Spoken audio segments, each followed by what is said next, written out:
Harvard Yard was roaring with cheers when my twin sister got a trip around Europe and I got a $10 Starbucks card with a handwritten note, "Gratitude makes life richer." Everyone laughed, called it cute. They didn't know that for the past year and a half, every payment keeping our red brick house alive had come from my account, not theirs. That day, standing in my black gown beside Amelia's perfect smile, I realized the truth. My family didn't raise daughters. They built investments. And when I finally stopped paying, they didn't lose money. They lost their masks. But that part, they never saw coming. When people talk about family, they picture Sunday dinners, shared laughter, and the smell of something warm coming from the oven. In the Morgan house, everything looked perfect: red brick walls, white door hydrangeas in the front yard. But inside, love had a dress code and I was always underdressed. Mom Diane loved presentation. Her smile could host fundraisers, her tone could end arguments. She believed in appearances more than affection. Amelia, my twin, was her masterpiece: charming, graceful, the kind of girl who sparkled even in bad lighting. I was the other one, the one who kept the Wi-Fi running and the bills paid on time. When we were 10, we played at a small recital downtown. I remember the faint citrus scent from Mom's perfume and the squeak of folding chairs. I played Beethoven's Moonlight Sonata, every note precise. When I finished, there was polite applause, then Mom's voice soft but sharp. "Selena, you should play with more feeling. Music isn't math." I nodded. My throat burned. Then Amelia played. She missed notes, fumbled halfway, but smiled through it. Mom clapped louder than anyone. See, that's heart.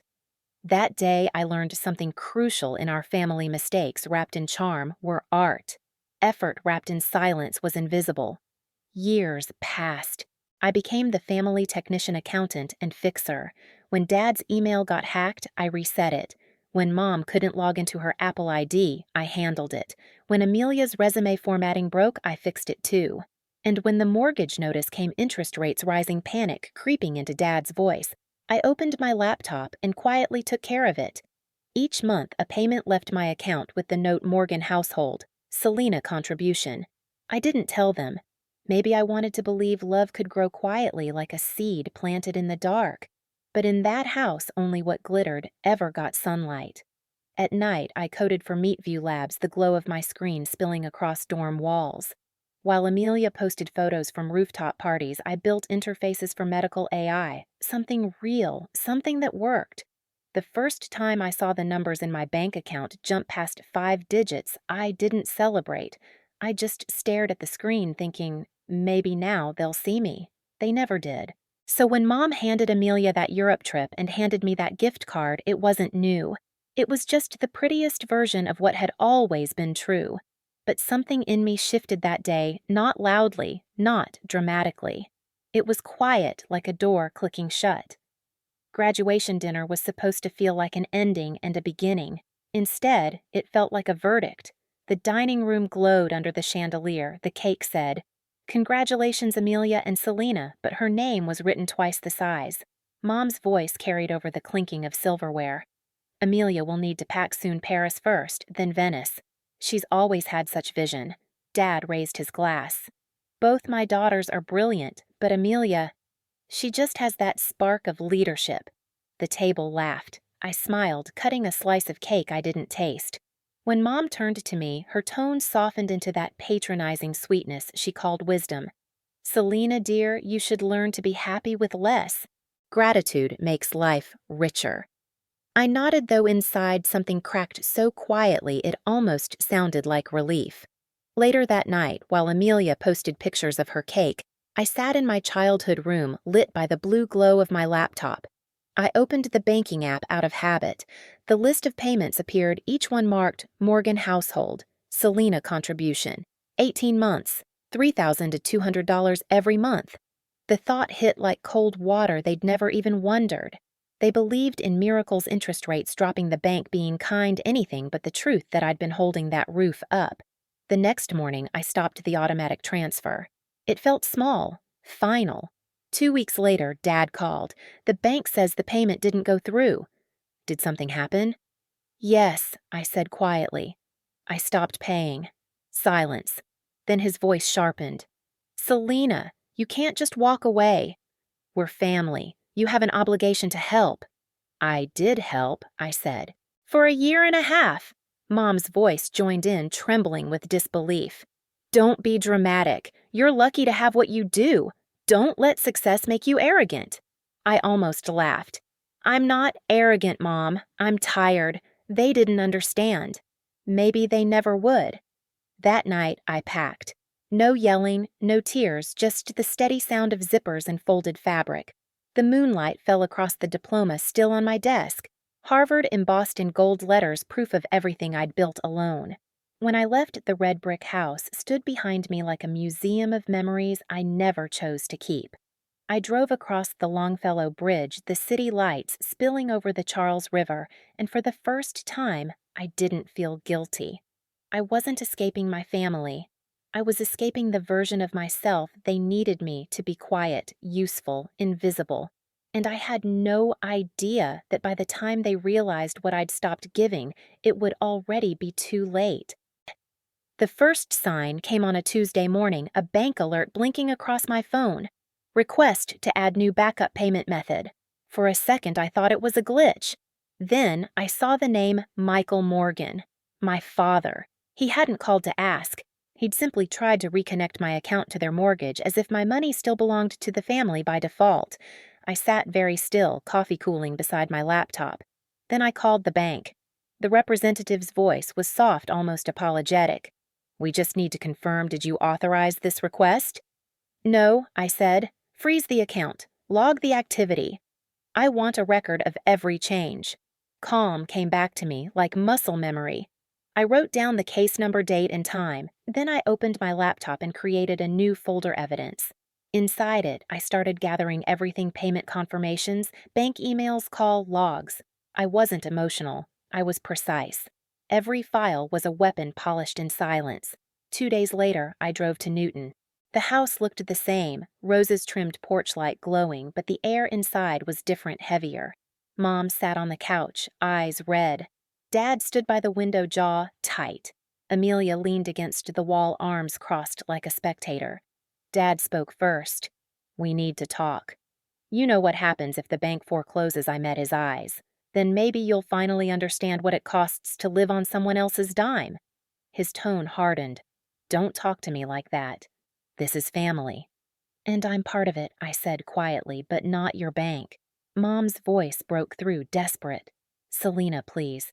You don't have to make this harder than it already is. I took a slow breath. You made it hard when you used my trust like an ATM code. For a moment, no one spoke.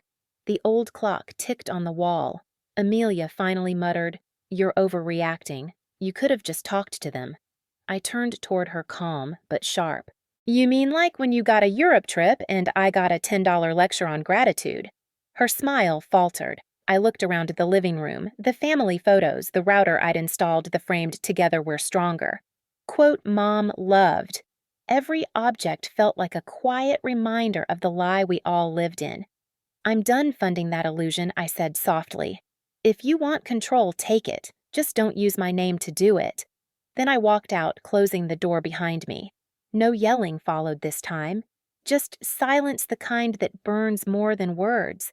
When I got home, I opened my laptop again. The evidence folder was waiting. Each file was neat, time-stamped, ready. This wasn't about revenge anymore. It was about boundaries. And the truth was just starting to sharpen its edge. It started with one careless click. I was updating tax records late at night, half asleep, coffee gone cold. I attached a document from my evidence folder screens of every payment I'd made to keep the mortgage alive and meant to send it to my accountant. But when I hit send, I didn't notice that my aunt's family email group was still in the CC field. By morning, my phone was exploding. Selena, what did you do? Mom's voice was breathless on the line. Behind her, I could hear drawers slamming. Dad yelling something I couldn't make out. What are you talking about? I asked. Everyone's seen it. Helen posted it on Facebook. You sent the payment records to the whole family. I pulled up my inbox. Hundreds of notifications, screenshots, shocked emojis, comment threads under a post that read, 18 months of payments, labeled Selena contribution. Did anyone know she paid their mortgage? The post had already spread beyond family. Church friends, neighbors, even Mom's volunteer group had shared it. Some comments were kind. She's such a good daughter. Others were cruel. Maybe she's just trying to show off. But none of that mattered. The story was out and no one could put it back. That afternoon, my father called. His voice was stripped bare, no pretense left. "Do you know what you've done? People are calling, asking if we used you. You've embarrassed this family." I let out a quiet breath. No, Dad. I didn't embarrass anyone. I just stopped hiding the truth. "You could have handled this privately," he snapped. "I did," I said, "for a year and a half." He hung up. Hours later, the local bank manager called him in for a meeting. The refinance application he'd submitted was flagged unstable payment history, the letter said. Without my deposits, they couldn't prove consistent funds. The house, once their badge of pride, was now a liability. I didn't feel joy, only a strange stillness.